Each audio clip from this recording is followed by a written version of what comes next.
What would you do in the following situations? Number one, you wake up one morning with the flu. Raise your hand if you would stay home and rest. All right, ma'am, why would you stay home and rest when you have the flu?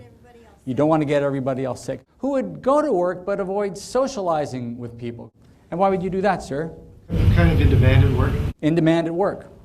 And who would go to work but socialize only with the people you do not like? What have we learned? Different people have different reactions to the same situation.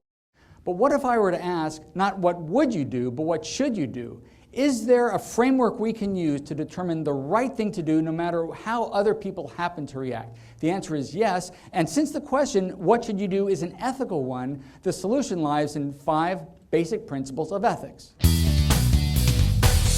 Criticism at its best is about bringing out the best in other people. It's not about venting. It's not about displaying your power over the other person.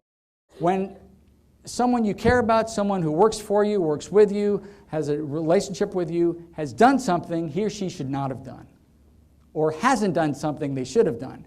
And so it's only natural to be upset, to be disappointed, to be angry, but the ethically intelligent solution is to harness that anger and channel it in a way that is focused on helping the other person be the best they can be. What does it mean to give an ethically intelligent apology? It first means being sincere about it by saying, I'm sorry, taking ownership for it, being accountable, but it doesn't end there. You know, sorry seems to be the hardest word, but sometimes it's the easiest word because it's just a word, right?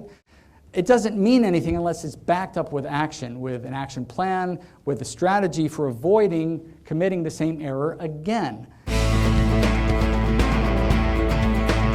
Raise your hand if you feel unappreciated. Please come up. Mario and Christy are feeling unappreciated, but we're going to change that by giving them the loudest standing ovation of all time. Come on.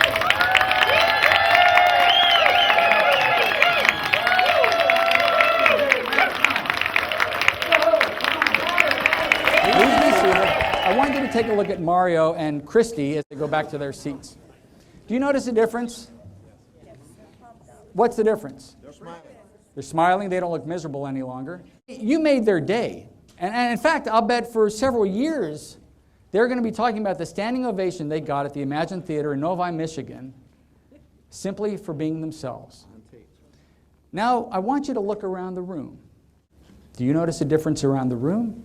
Because I sure do. But when I called you to action, you focused all your energy on making Mario and Christy feel better. And when you saw that it paid off, it made you feel better. This is the only take-home message you need.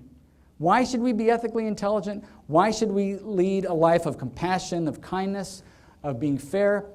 It's the right thing to do. But it also turns out it makes you feel better. It benefits you. Everybody wins when we apply these principles, as difficult as it is to do that. And it was fabulous. What I really enjoyed was that he gave so much useful information that I could implement immediately in my life, in both personally and in business. I thought it was very good, very focused, very dynamic this evening. I thought it was very inspirational. He actually made us take action because the whole thing was to take action. And he was getting the audience involved too. It's something everybody needs to be aware of and utilize in their daily lives. It's really important.